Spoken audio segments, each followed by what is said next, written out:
अमीर बेटी का सौदा। अमीर बाप की बेटी शिल्पी को मुकेश पसंद होता है, लेकिन दोनों के बीच हैसियत की दीवार खड़ी होती है। और फिर कहीं नौकरी कर लो ना, क्या हमेशा ये लोहे की सलाखों के पीछे भागते रहते हो? कितनी मेहनत करते हो। शिल्पी, नौकरी से कुछ नहीं होगा। तुम लोगों की हैसियत तक पहुंचना है तो अपना ही बिजनेस करना पड़ेगा, वरना तुम्हारे पापा किसी और से तुम्हारी शादी करवा देंगे। अच्छा, ऐसे किससे करवा देंगे? मैं तो तुमसे ही शादी करूंगी। बोल दिया तो बोल दिया, बस। मुकेश उस बेचारी को समझाता भी तो क्या। दुनिया के रीति रिवाजों से काफी दूर थी शिल्पी। भले ही बड़े बाप की बेटी, लेकिन सादगी इतनी कि क्या कहना। बेटा शिल्पी, कल तुमको देखने लड़के वाले आने वाले हैं, तैयार रहना। मैंने तुम्हारी माँ को समझा दिया है। घर के सारे नौकर चाकर को वो समझा देगी कि स्वागत कैसे करना है। कैसी बात कर रहे हैं पापा? मैं तो मुकेश से प्यार करती हूँ, उसी से शादी करूंगी। मैंने आपको बताया था ना। मुकेश किसका बेटा है? वो स्टील किंग सिंघानिया का, या वो जो बड़े ज्वेलरी वाले हैं मेहता, उनका? नहीं नहीं पापा, वो अपना ही काम करता है, लेकिन एस्टेब्लिश नहीं है अभी। पापा, वो आपके पास तब आएगा जब कुछ बन जाएगा। आप प्लीज थोड़ा सा वक्त दे दीजिए। पिता को शिल्पी की बात पर गुस्सा आ जाता है। वो उससे कुछ नहीं कहते और शिल्पी की माँ के पास जाते हैं। ये संस्कार देकर बड़ा किया तुमने शिल्पी को, और कैसे मैं किसी भिखारी के साथ उसकी शादी कर दूं? कौन है ये मुकेश? मैं जानती हूँ, बड़ा ही होनहार लड़का है। शिल्पी से बहुत प्यार करता है और शादी करना चाहता है। अरे ऐसे कैसे मैं किसी से भी अपनी बेटी की शादी कर दूं? कोई भी उठकर आए और कहे कि मैं शादी करना चाहता हूं तो मैं शादी कर दूं? कान खोल कर सुन लो, कल उसे अच्छे से तैयार कर देना, क्योंकि जो लड़का मैंने देखा है शिल्पी के लिए, वो करोड़पति घर का बेटा है, समझी?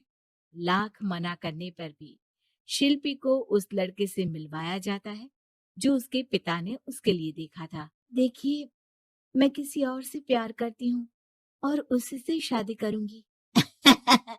ये तो बहुत अच्छी बात है कि तुम किसी और से प्यार करती हो, क्योंकि मैं भी किसी और से प्यार करता हूँ। लेकिन शादी तो हम दोनों को ही करनी होगी, जानती हो ना, ये बिजनेस और ये सारा कुछ।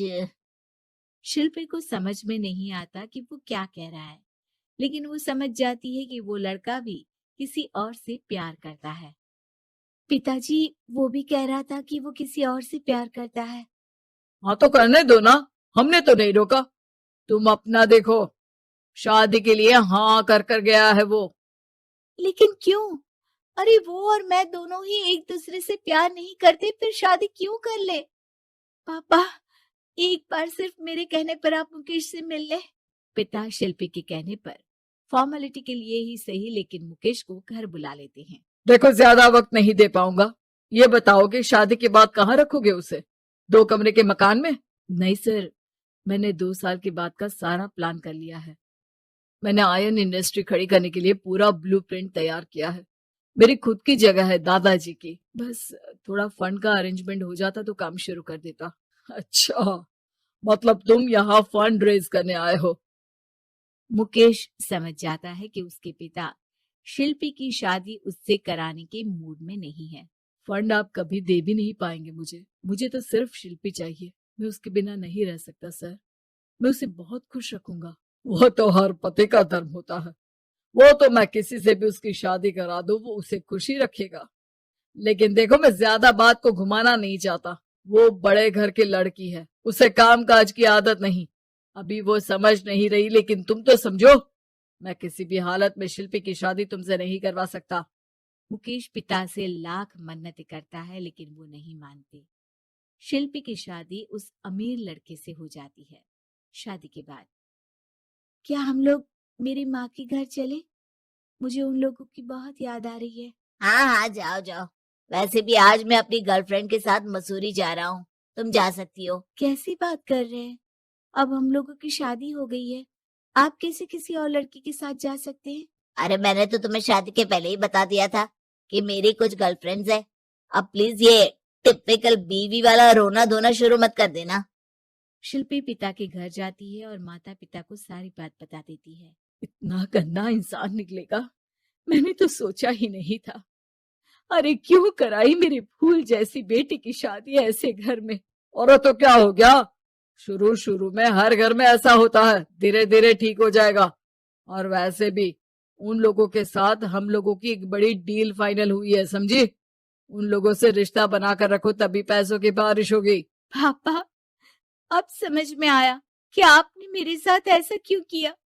मुकेश आपके सामने गिड़गिड़ा कर गया कि वो मुझे बहुत खुश रखेगा, लेकिन आपने मेरी शादी एक ऐसे लड़के से करा दी जो किसी और लड़की से प्यार करता है और शादी सिर्फ समझौते के लिए कर रहा है। पापा, मैं जा रही हूँ, लेकिन इस घर में कभी पैर भी नहीं रखूंगी।